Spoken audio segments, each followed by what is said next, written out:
మీ business ఏదైనా మీ ఊర్లో promotion చేయాలంటే అది సుమన్ టీవీతోనే సాధ్యం. ఇప్పుడే సంప్రదించండి. Welcome to Suman TV. నేను మీ గౌస్. ప్రస్తుతం అన్నమయ్య జిల్లా గాలివీడు మండలంలో ఉన్నటువంటి పోలీస్ స్టేషన్ దగ్గర అయితే ఉన్నామో, ఈరోజు ఇక్కడ ముఖ్యంగా డీఎస్పీ కృష్ణమోహన్ గారి ఆధ్వర్యంలో ఇక్కడ విలేకరుల సమావేశం అయితే జరిగింది. ఈ సమావేశంలో ముఖ్యంగా గాలివీడు మండలంలో మహిళలను కత్తితో బెదిరించి ఆమె వద్ద ఉన్నటువంటి 2,18,000 నగదును దోచుకుని పరారైన ఇద్దరు యువకులను గాలివీడు ఎస్ఐ నరసింహారెడ్డి గారి అదుపులో తీసుకున్నారు.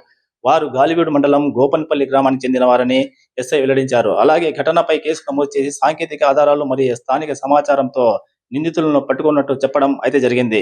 ఈ విచారణలో నిందితులు జల్సాకు అలవాటు పడి అప్పులు తీర్చలేక ఈ నేరాలు పాల్పడినట్లు ఒప్పుకున్నట్లు ఎస్ఐ వెల్లడించడం అయితే జరిగింది. తప్పు చేసిన వారు తప్పించుకోలేరని, ఇలాంటి వారిపై కఠిన చర్యలు తీసుకుంటామని హెచ్చరించారు. కేసు నమోదు చేసి నిందితులను కోర్టుకు తరలించడం అయితే జరిగింది. ఒకసారి మన డిఎస్పీ గారు ఉన్నారు, వారితో మాట్లాడే ప్రయత్నం చేద్దాం. 31/2025 తేదీన మనకి నూలివీడికి చెందిన పందికుంట ఈశ్వరమ్మ అనే ఆమె పోలీస్ స్టేషన్కి వచ్చి గాలివీడికి వచ్చి ఒక కంప్లైంట్ ఇవ్వడం జరిగింది. దాని సారాంశం ఏమనగా, ఈమె ఈశ్వరమ్మ తన భర్తతో కలిసి మన గాలివీడికి ఈ యొక్క బ్యాంకుకు రాబడి, స్టేట్ బ్యాంక్ ఆఫ్ ఇండియాకి రాబడి, ఆమె వాళ్ళ అవసరాల నిమిత్తం బంగారు అక్కడ బ్యాంకులో పెట్టి హెడ్జ్ చేసి కుదవబెట్టి 2,18,000 రూపాయలు నగదు తీసుకోవడం జరిగింది వాళ్ళ అవసరాల నిమిత్తం. ఆ డబ్బు తీసుకొని అది ఒక బ్యాగులో పెట్టుకొని ఆమె నూలివీడిలో ఎంపీపీ స్కూల్లో పనిచేస్తుంది. అక్కడికి పోయారు భార్యాభర్తలు. పోయిన తర్వాత అక్కడ ఇద్దరు అన్నోన్ పర్సన్స్ రాబడి ఆమెని కత్తితో బెదిరించి ఆమె దగ్గర ఉన్న ఆ 2,18,000 రూపాయల డబ్బు గల ఆ యొక్క సంచిని తీసుకొని మోటార్ సైకిల్లో పరారు కావడం జరిగింది. పాపం వాళ్ళు ఇద్దరు భార్యాభర్తలు ఈ సంఘటనతో వాళ్ళు చేరుకొని స్టేషన్కి రాబడి 31వ తేదీ కంప్లైంట్ చేయడం జరిగింది. దాని మీద మనము ఒక స్నాచింగ్ కేసు, అంటే బ్యాగ్ స్నాచింగ్ థెఫ్ట్ కేసు కింద కేసు కట్టడం జరిగింది.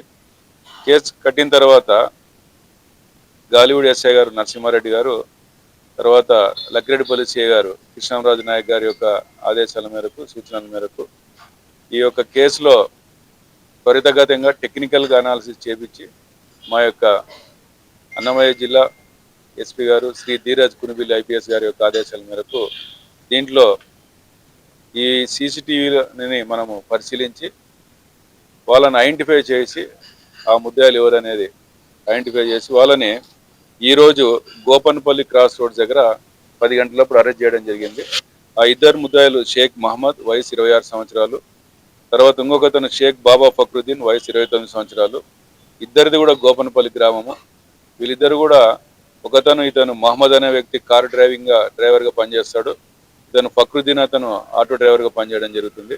వీళ్ళు చెడు వ్యసనాలకి లోనై ఈ యొక్క డబ్బుల కోసం అని చెప్పి వీళ్ళు మోటార్ సైకిల్లో రాబడి కత్తితో బెదిరించి ఈ యొక్క డబ్బులు ఆమె దగ్గర నుంచి బలవంతంగా తీసుకొని పోవడం జరిగింది. ఇది విచారించే వీళ్ళకి వాళ్ళకి మొదటి నేరం. ఇది ఇంతకుముందు ఎటువంటి నేర చరిత్ర లేదు వాళ్ళకి.